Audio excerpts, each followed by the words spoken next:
Welcome to GK solution. இன்றைய வீடியோவில் பைஜங்ஷன் transistor இது அதோட தொடர்ச்சியாக இன்னைக்கு அடுத்த காம்பனண்ட் எலக்ட்ரானிக் காம்பனண்ட் டிரான்சிஸ்டர் ஃபேமிலியில் பார்க்க போகிறோம். அந்த பைஜங்ஷன் டிரான்சிஸ்டர்னு நேமை வச்சு பார்க்கையிலே தெரியுது, இது வந்து ரெண்டு ஜங்ஷனை கொண்ட அமைக்கப்பட்ட பிஎன் செமிகண்டக்டரை கொண்டு அமைக்கப்பட்ட ஒரு காம்பனண்ட். இதில் வந்து பார்த்தீங்கன்னா ஜங்ஷன் சொல்லக்கூடியது இதுதான் J1 J2. இதோட சிம்பிள் இப்படி தான் இருக்கும்னு சொல்லியிருக்கிறேன். எமிட்டர் பேஸ் கலெக்டர் அப்படின்னு இருக்கும், புரியுங்களா? பேஸ் எமிட்டர் கலெக்டர்னு இருக்கும். இது பிஎன்பி நிறைய போன வீடியோ அதை பற்றி தெரிஞ்சுக்கணும்னா என்னோட முந்தைய வீடியோவை பாருங்க. சரிங்க, இப்போ இதை தொடர்ச்சியாக இதோட ஃபேமிலியில் அடுத்து வரக்கூடியது என்னன்னு பார்த்தீங்கன்னா யூனி ஜங்ஷன் டிரான்சிஸ்டர். அப்போ யூனினாலே தெரியுது ஒரே ஒரு ஜங்ஷன் தான் இருக்கும், ஒரே ஒரு பிஎன் தான் இருக்கும். ஒரு பிஎன் இருந்தாலே நம்ம டயோடுன்னு சொல்கிறோம், ஆனால் அந்த அமைப்பு வேற. ரெண்டு ஈக்குவலாக வந்து பேரலாக அமைச்சிருப்பாங்க. பட் இங்கே பார்த்தீங்கன்னா கொஞ்சம் வித்தியாசமாக இருக்கு. இதுலேயும் டயோடு இருக்கு, பட் ஆனால் அந்த அமைப்பை பார்த்தீங்கன்னா கொஞ்சம் டிஃப்ரெண்ட்டாக இருக்கு. ஒரு என் டைப்பில் இதை வெர்டிக்கலாக ஒரு பார் மாதிரி அமைச்சிருக்காங்க. ஸோ இப்போ இதுலேருந்து ஒரு தொடர்ச்சி இருக்கு. இங்கே இந்த பேஸ் 1லேருந்து பேஸ் 2க்கு என் டைப்லேயே ஒரு தொடர்ச்சி இருக்கு. ஆனால் நடுவில் என்ன பண்ணியிருக்காங்கன்னா ஒரு பி டைப்பை டெஃப்யூஸ் பண்ணியிருக்கிறாங்க, உள்ளுக்குள்ளே திணிச்சு வச்சிருக்கிறாங்க. எப்படி ஜங்ஷன் தான், எப்படி பிஎன் ஜங்ஷன் பண்ணாங்களோ அதே மாதிரி இதை வந்து டெஃப்யூஸ் பண்ணி அதை வந்து இணைச்சு வச்சிருக்கிறாங்க. அப்போ இதை சுத்தி இப்போ நீங்க இதுல கலர் பார்த்தீங்கன்னா இதை சுத்தி டெப்ளீஷன் லேயர் ஃபார்ம் ஆயிருக்கும். ஒரு பிஎன் ஜங்ஷன் தானே இது, டயோடு மாதிரி தான். அப்போ பிஎன் ஜங்ஷன்ல இது ஒரு டயோடு. டயோடுக்கு பேரலாக என்ன பண்ணியிருக்காங்கன்னா ஒரு நீல பார்ல நம்ம வெறும் என் டைப்பை மட்டும் வச்சிருக்கிறாங்க. அப்போ B1லேருந்து B2க்கு டைரக்டா கனெக்ஷன்ஸ் இருக்கு. ஆனா ஒரு வித்தியாசம், எந்த ஒரு பொருள் எடுத்தாலும் அதுல ஒரு ரெசிஸ்டன்ஸ் இருக்கும் இல்லைங்களா? ஸோ இப்போ அந்த ரெசிஸ்டன்ஸுக்காக என்ன பண்ணியிருக்காங்கன்னா இந்த டிஸ்டன்ஸை கம்பேர் பண்ணும் போது இந்த டிஸ்டன்ஸ் ஜாஸ்தி இருக்கு. அப்போ இந்த பி டைப்புக்கும் இதுக்கும் நம்ம கம்பேர் பண்ணோம்னா, இப்போ நான் காமிக்கிறேன் ரெசிஸ்டன்ஸை பாருங்க.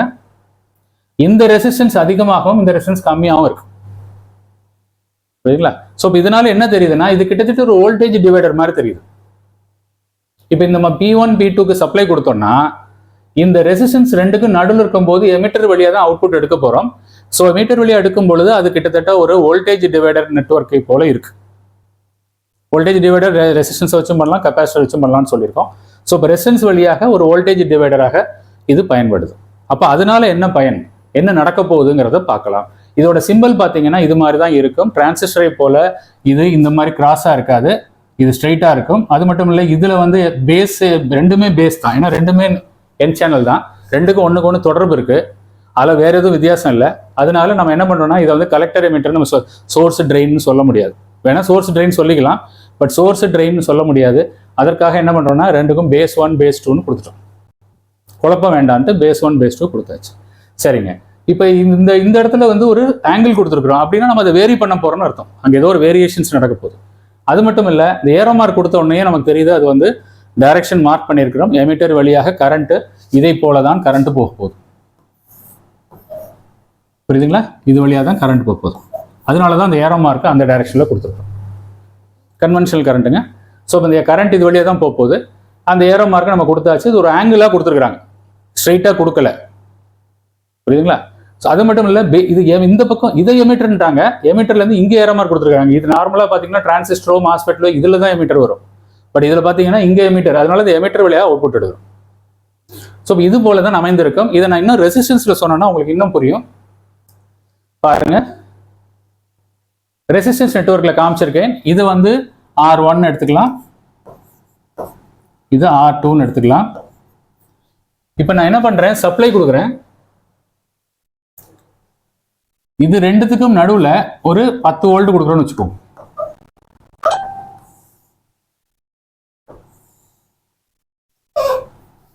பத்து வோல்ட் இங்கே பிளஸ் கொடுக்குறோம் அப்படின்னா இங்கே 0 வோல்ட். இப்போ நம்ம ரெசிஸ்டன்ஸ் பார்த்தீங்கன்னா R1 வந்து 3 ஓம்ஸ்னு வச்சுக்கலாம், இதை வந்து 7 ஓம்ஸ்னு வச்சுக்கலாம்.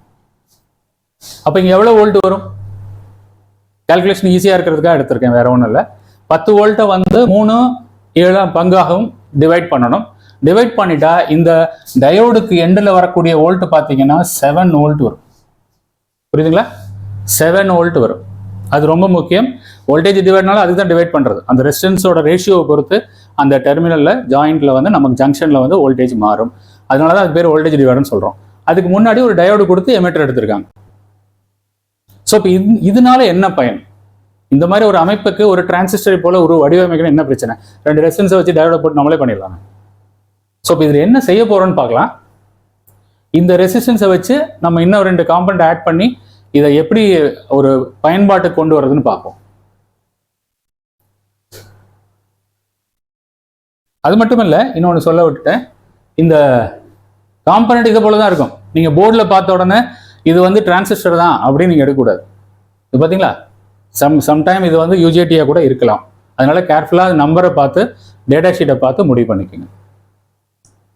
ஓகேங்க. இப்போ இதை போல தான் நம்ம அமைச்சிருக்கோம். அந்த சர்க்யூட்டை நான் அப்படியே பவர் சப்ளையோட கொடுத்துருக்கேன். என்ன நடக்குதுங்கிறத பார்க்கலாம்.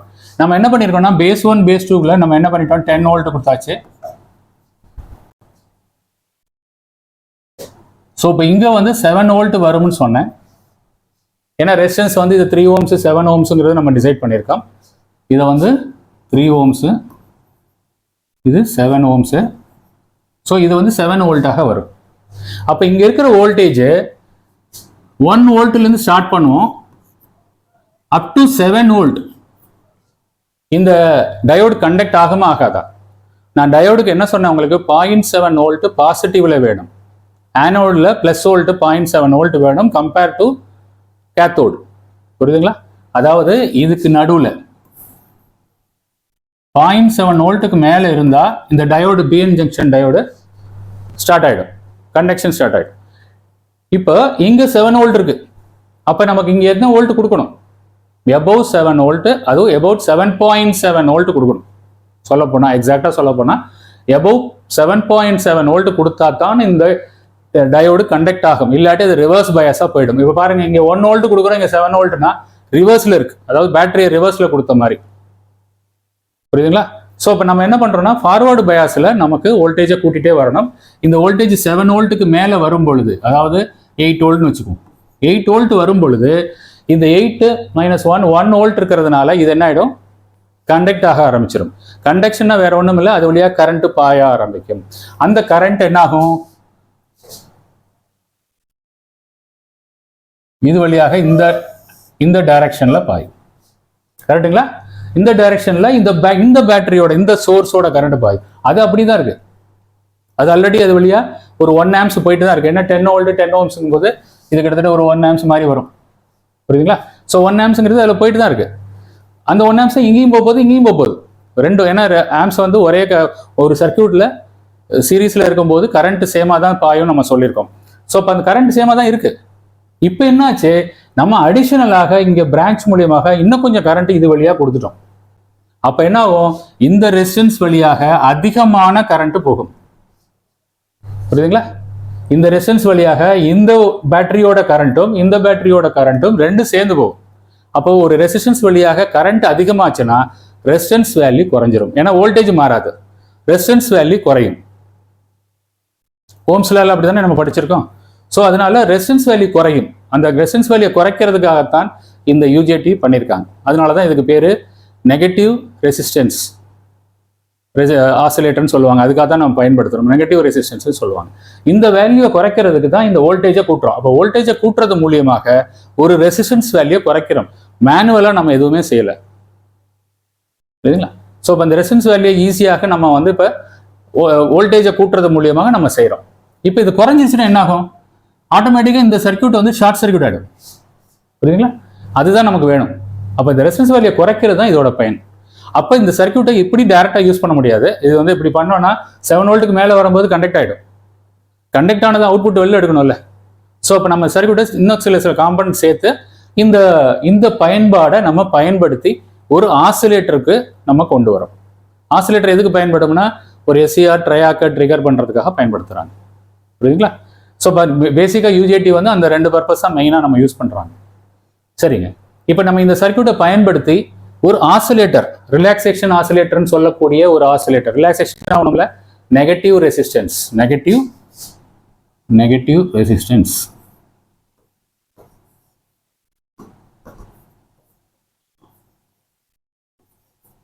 நெகட்டிவ் ரெசிஸ்டன்ஸ் ஆசிலேட்டர்னு சொல்லுவாங்க.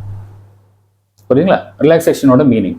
ஓகேங்க. ரெசிஸ்டன்ஸ் என்ன அர்த்தம்? இதுக்குள்ள இருக்கக்கூடிய பேஸ் 1ல இருக்கக்கூடிய ரெசிஸ்டன்ஸ் வேல்யூவை நம்ம இந்த வோல்டேஜ் மூலியமாக அதை மாத்துறோம். ஆனா அதே சமயத்துல அது எவ்வளவு நேரத்துல அதை மாத்துறோங்கிறத நம்ம சேஞ்ச் பண்ணோம்னா ஆசிலேட்டர் கொண்டு வந்துடலாம்.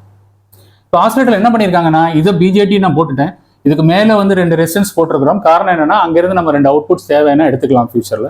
அதுக்காக ஒரு ரெகுலேட்டர் ரெசிஸ்டன்ஸ் போட்டிருக்கிறாங்க.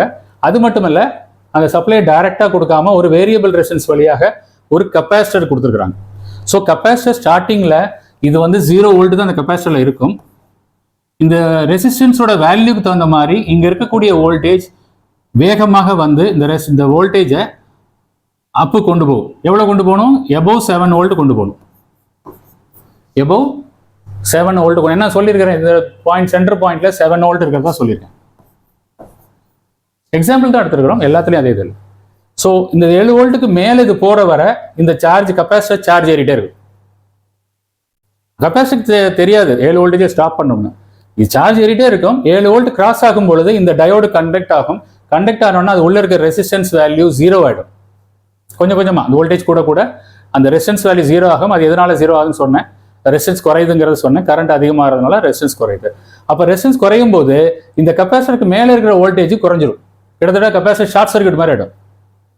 ஷார்ட் சர்க்யூட் மாதிரி என்ன ஆகும்? கெப்பாசிட்டரோட வோல்டேஜ் குறைஞ்சிரும் திருப்பி. அதாவது 7ல இருந்து ஒரு 8, 9 வரும்போது இந்த ரெசிஸ்டன்ஸ் வேல்யூ கிட்டத்தட்ட 0 ஆயிடும். அப்போ 8 வேல்யூ போனது மறுபடியும் என்ன ஆயிடுது? 3-4 வோல்டேஜுக்கு போயிடும். என்ன காரணம்னா இது வழியாக ஷார்ட் சர்க்யூட் ஆயிடும். கரண்ட் வந்து இது வழியா போகும்பொழுது இந்த வோல்டேஜ் மறுபடியும் இறங்கிடும்.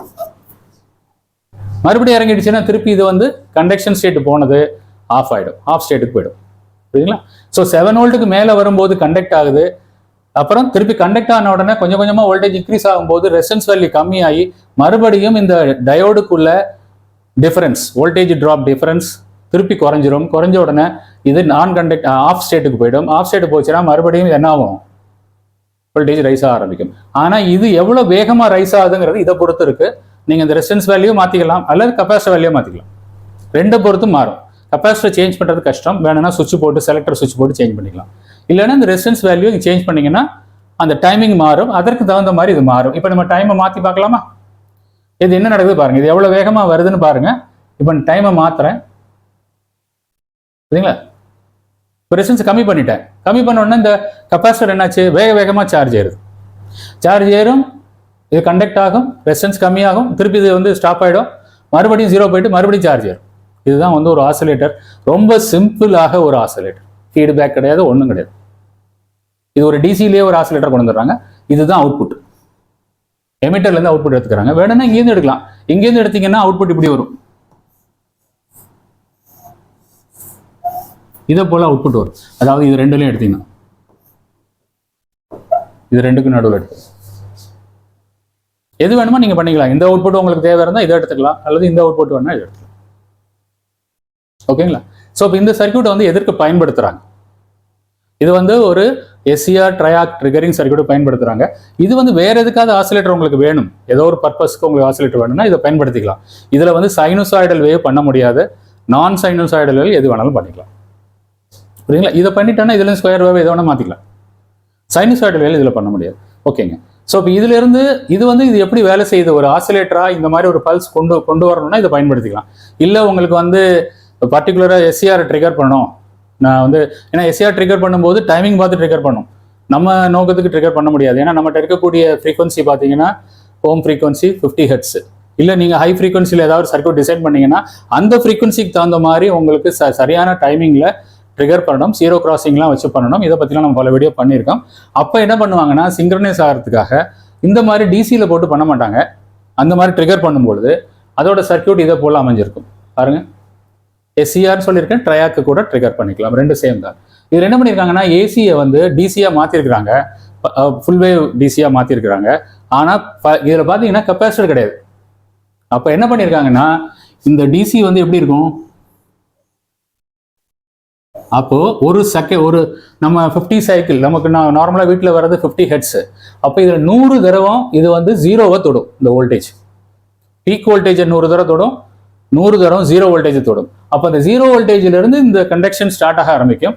அதற்காகத்தான் இந்த சிங்க்ரனைஸ்க்காக நம்ம ஏசியை டைரெக்டாக எடுத்துருக்கிறோம் வித்தவுட் கெப்பாசிட்டர். ஆனால் என்ன பண்ணிட்டோம்னா ரெசிஸ்டன்ஸ் போட்டு நமக்கு வோல்டேஜை வந்து ஒரு மாதிரி ஸ்டெடி பண்ணிக்கிறோம். ஏன்னா வோல்டேஜை வச்சு இது மாறுங்கிறதுனால நம்ம வோல்டேஜை ஸ்டடி பண்ணுறோம். ஒரு ரெகுலேட்டர் போட்டு இந்த வோல்டேஜை ஸ்டடி பண்ணிடுவாங்க. ஸ்டடி பண்ணாலும் பல்ஸில் தான் ஸ்டடி ஆகும். இது எப்படி ஆகும்னா இப்படி வரும்.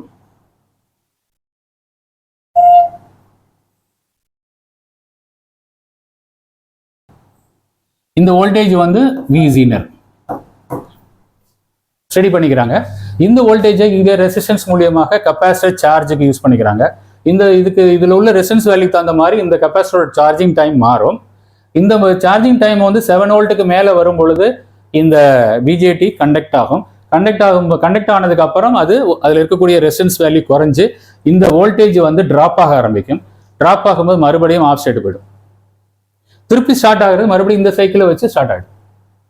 புரியுதுங்களா? ஸோ அப்போ என்ன பண்ணுறோம்னா இந்த ட்ரெயின் சைடில் பார்த்தீங்கன்னா அந்த ரெசிஸ்டன்ஸ் இதுக்காக தான் நம்ம கொடுத்தோம். அந்த ரெசிஸ்டன்ஸுக்கு பதிலாக என்ன பண்ணிட்டாங்கன்னா ஒரு டிரான்ஸ்ஃபார்மர், பல்ஸ் டிரான்ஸ்ஃபார்மர் சொல்லுவோம். இது வந்து 1:1 ரேஷியோவாக இருக்கும். நார்மலாக எத்தனை செகண்டரி வேணால் கொடுத்துக்கலாம். இதில் என்ன பண்ணுறாங்கன்னா இந்த பல்ஸ் டிரான்ஸ்ஃபார்மரில் கொடுத்துட்டு இந்த செகண்டரியில் வரக்கூடிய பல்ஸை டைரெக்டாக எஸ்சிஆரோ ட்ரையாக்கோ எத்தனை உங்களுக்கு ட்ரையாக் பண்ணணுமோ எல்லாத்துக்குமே பயன்படுத்திக்கலாம். புரியுங்களா? இதுலேருந்து ட்ரையாக் சர்க்யூட் நம்ம இன்னொரு வீடியோவில் நம்ம பண்ணியிருக்கோம். ஸோ இப்போ இதுலேருந்து ட்ரையாக் சர்க்யூட்டில் கொடுத்துருவாங்க. ஸோ இப்போ இந்த மாதிரி சிஸ்டம் தான் நம்ம நார்மலாக டிம்மர் சர்க்யூட்டில் பார்த்தீங்கன்னா டயாக்கை யூஸ் பண்ணியிருப்பாங்க. கிட்டத்தட்ட இதுவும் கிட்டத்தட்ட சேம் பர்பஸ் தான். பட் யூஜேடியை வச்சு இந்த மாதிரி ஒரு ஆசிலேட்டர், ஒரு ட்ரிகர் சர்க்யூட் நம்ம டிசைன் பண்ணலாம். ஏதாவது ஒரு சர்க்யூட்டில் வரலாம், அதுக்காக தான் நம்ம இதை பண்ணணும். ஏன்னா பப்ளிக் வந்து இந்த மாதிரி சிம்பிளை பார்த்தோன்னா இது வந்து எஃப்இடின்னு நினச்சிட்டு கன்ஃபியூஸ் ஆகிடுவாங்க. அப்போ இது வந்து ஒரு ஆசிலேட்டருங்கிறது உங்களுக்கு புரிஞ்சிச்சுன்னா அந்த சர்க்யூட் வேலை செய்கிற விதத்தில் உங்களுக்கு குழப்பங்கள் ஏற்படாது. அதற்காக தான் இந்த வீடியோவில் நம்ம இதை பற்றி இந்த சீரீஸில் சொன்னோம். இன்னும் வரப்போகிற வீடியோவில் இதோட அமைப்பை வச்சு தான் மாறிக்கிட்டே வருது. எல்லாம் பி டைப் என் டைப் தாங்க இருக்குது. அதை வந்து விதவிதமான அதோட அமைப்பு, அது இணைந்திருக்கிற அமைப்பை பொறுத்து ஒரு டெவலப்மெண்ட் வந்துச்சு. அதை வச்சு தான் நம்ம இனிமேல் நம்ம பார்க்க போகிறது மாஸ்பெட், எஃப்இடி, அதுக்கப்புறமே ஐஜிபிடி எல்லாமே அதிலிருந்து டெவலப் ஆன விஷயம்தான். அதனால நம்ம உள்ளுக்குள்ள அமைப்பு எப்படி இருக்குன்னு பார்த்தாச்சுன்னா உங்களுக்கு ஒரு ஐடியா கிடைக்கும். அது மட்டும் இல்லை, இதுவரை பார்த்தது பார்த்தீங்கன்னா வோல்டேஜ், அதாவது கரண்ட் ஆப்ரேட்டர்னு சொல்கிறோம். புரியுதுங்களா? கரண்ட்டால் அது வேலை செய்யுதுன்னு சொல்கிறோம். இனி வரக்கூடியது வோல்டேஜ் டிபெண்ட்டாக இருக்கும். வோல்டேஜால் வேலை செய்யக்கூடிய காம்பனண்ட்டாக மாறும். அதனால நமக்கு நிறைய பவர் கன்சப்ஷன், இம்பிடன்ஸ் மேட்சிங் எல்லாத்துக்குமே ரொம்ப பயன்பாடாக இருக்குது. அதுதான் இனிமேல் வரப்போகக்கூடிய காம்பனண்ட், அட்வான்ஸ் காம்பனண்ட் நம்ம பார்க்க போகிறோம். அப்போ தான் உங்களுக்கு புரியும் இந்த அமைப்பினால நமக்கு எப்படி அது மாறுது. நீங்கள் சொல்லுவீங்க வோல்டேஜ்னு சொல்கிறோம், கரண்ட் ஆப்ரேட்டட் டிவைஸுங்கிறோம், வோல்டேஜ் ஆப்ரேட்டட் டிவைஸ், என்ன சார் வித்தியாசம் இதோட உருவமைப்பில் தான் இருக்குது. அப்போ அழுத்தத்தால் ஏற்படுத்தக்கூடிய சேஞ்சஸ் இருந்தால் அதை வோல்டேஜ் ஆப்ரேட்டர்னு சொல்கிறோம். ஆனால் அது வழியாக கரண்ட், இப்போ டிரான்சிஸ்டரில் பார்த்தீங்கன்னா பேஸ்லேருந்து எமிட்டருக்கு சிறிய கரண்ட் போகுது. அந்த போகிற கரண்ட் தான் அதிகமான கரண்ட்டை வந்து கலெக்டர் டு எமிட்டருக்கு கொண்டு போகுது. ஆக மொத்தம் கரண்ட் வந்து நம்ம கொடுக்கக்கூடிய சிக்னல்ல இருந்து கரண்ட் லாஸ் ஆகுது. வோல்டேஜ் கொடுத்தீங்கன்னா லாஸ் ஆகாது. ஏன்னா வோல்டேஜுங்கிறது ஒரு அழுத்தம் தான். அழுத்தம் மட்டும் கொடுத்தா போதும். அதனால டைரெக்டாக இம்பிடன்ஸ் பார்த்தீங்கன்னா இன்ஃபினிட்டின்னு சொல்லுவாங்க. Infinity impedance. ஒருத்தர் கூட கேட்டிருந்தாரு இம்பிடன்ஸ்னா என்ன சார்னு. அந்த இதில் உங்களுக்கு இம்பிடன்ஸை பற்றி தெரியும். ஸோ அதனால இதோட அட்வான்ஸு காம்பனன்ட்ஸை நம்ம அடுத்த வீடியோவில் பார்க்கலாம் தொடர்ச்சியாக. இந்த வீடியோவில் கண்டிப்பாக இதை பற்றி நிச்சயமாக நிறைய பேருக்கு இதை பற்றி தெரிஞ்சிருக்காது. ஒரு நல்ல இன்ஃபர்மேஷன் உங்களுக்கு கிடச்சிருக்கும். கண்டிப்பாக கமெண்ட்டில் கொடுங்க. எந்த அளவுக்கு புதிதாக ஒன்று தெரிஞ்சுக்கிட்டீங்க என்னைக்குங்கிறத பற்றி சொல்லுங்கள். அடுத்த வீடியோவில் விரைவில் சந்திக்கலாம். தேங்க்ஸ் ஃபார் வாட்சிங்.